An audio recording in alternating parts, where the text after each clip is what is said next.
Il avait glissé sa main sous ses robes en plein jour, mais elle avait crié comme si on l'agressait, puis elle avait fui.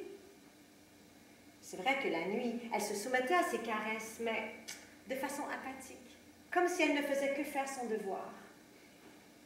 Il devait s'en tenir à la même vieille position ancestrale. Vous la connaissez. Toute tentative de position plus moderne, plus raffinée, ne rencontrait que de la résistance de sa part. Si, par exemple, il suggérait d'essayer la position « allumer le feu derrière la montagne », elle refusait. S'il suggérait qu'ils essayaient la fabrication d'une bougie en trempant la mèche molle dans de la cire chaude, elle disait que c'était complètement dégoûtant, qu'une bouche c'était pour manger. Il faut créer des images, hein, je vous l'avais dit. Il fallait faire quelque chose pour la libérer de ces ridicules inhibitions qui étaient en train de détruire la possibilité de bonheur ensemble. Alors il l'a observée. Il l'a observée pendant plusieurs semaines.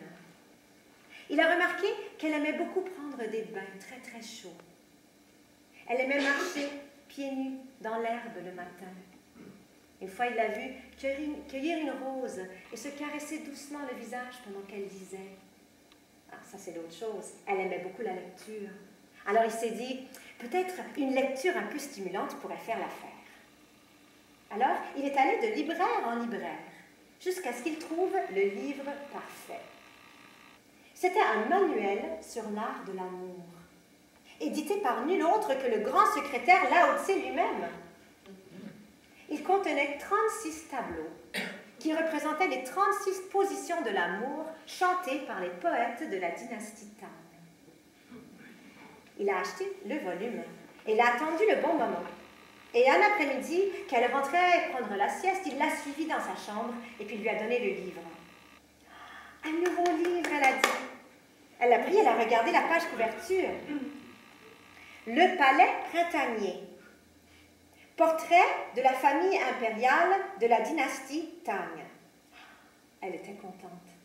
Elle s'intéressait particulièrement à la dynastie Tang. Alors elle a ouvert le livre. Et là, à son horreur, elle a vu sur la première page le tableau d'une jeune femme complètement nue, en plein jour, assise sur un rocher dehors, avec un jeune homme qui semblait chercher quelque chose qu'il avait perdu entre ses cuisses. Elle a fermé le livre, elle l'a repoussé. Elle a dit, pourquoi tu me donnes ça? Tu salis ma chambre à coucher. Mais il lui a dit, attends, attends. C'est un grand peintre qui a peint ce tableau. C'est un grand poète qui a écrit le commentaire. Ça ne peut pas être mauvais si ça a été édité par le grand secrétaire lui-même.